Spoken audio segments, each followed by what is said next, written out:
quick video going to show you how to take the starter off of this spree. And to do that, we'll first have to take the exhaust off, and then I'm going to take the starter out and then replace it with a different starter and then put the exhaust back on. I'm going to show you how I remove the exhaust pipe from spree. First, going to want to loosen these two bolts. They're 12 millimeter. You can use a socket wrench or an impact to be a little faster. I'm going to leave the top bolt in place for the time being because the next two bolts are going to be loosened from the exhaust manifold itself. And these are 10 millimeter bolts. You're going to use a box end wrench to loosen these up. Sometimes they're rusted on pretty good, so you might want to put some penetrating oil on the night before you start this job.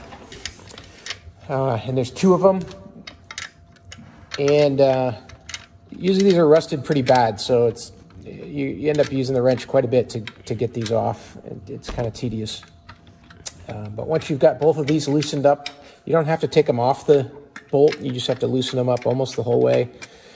Then you can come back to the first bolt and remove that 12 millimeter bolt. And now it's just a matter of wiggling the exhaust pipe out of the way and taking it off the bike. And now you can sand it and paint it and do whatever you need to do. And you can also get at the starter. So taking off the exhaust is a prereq to getting the starter out of the machine too. So there you go. That's how you take your exhaust off of your spree. Go ahead and take this starter out again. So this is just two bolts holding the starter in.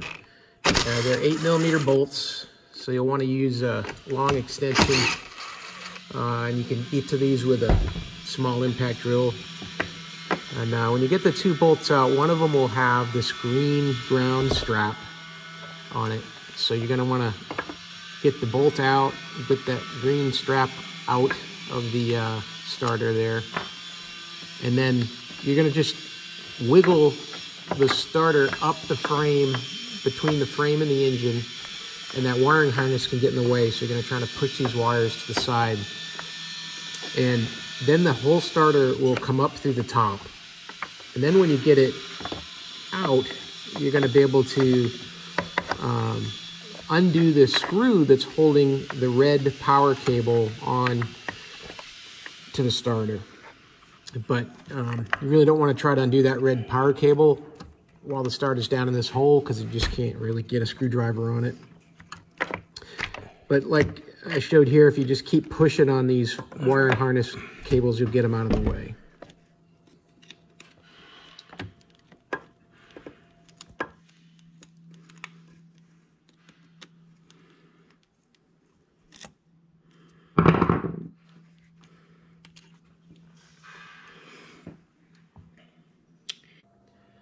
So now I got the starter out and I'm just inspecting the teeth on it to see if they're banged up or whatever, because sometimes these starters can bind with the Bendix if the teeth are not in good shape. And yeah, this one looks okay. It's pretty worn, but I think this one will still work. Go ahead and install the other one.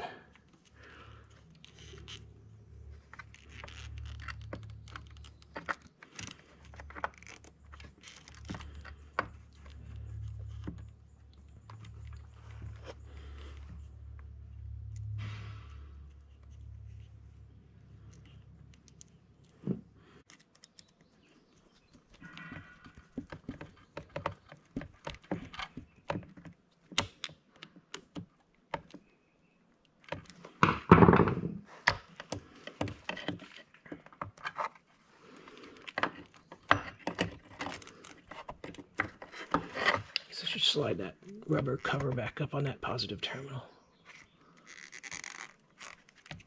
There.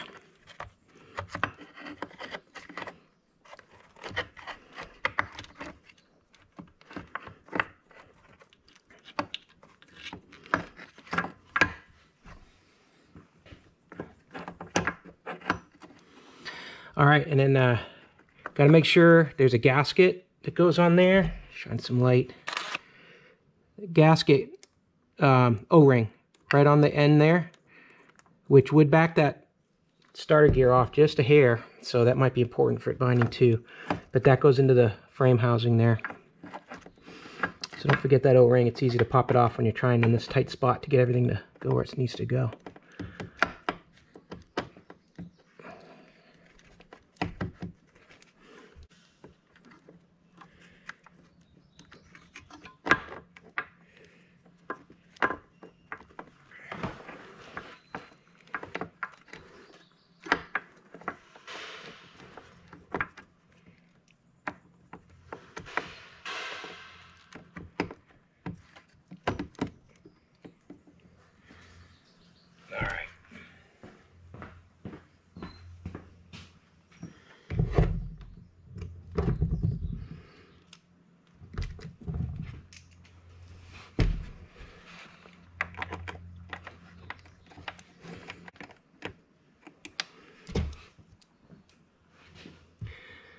Run this top one through my green ground line.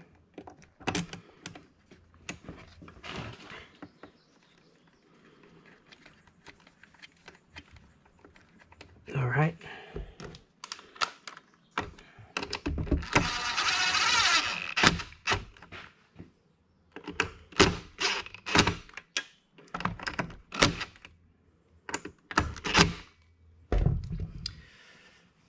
So that's it. So starter's reinstalled.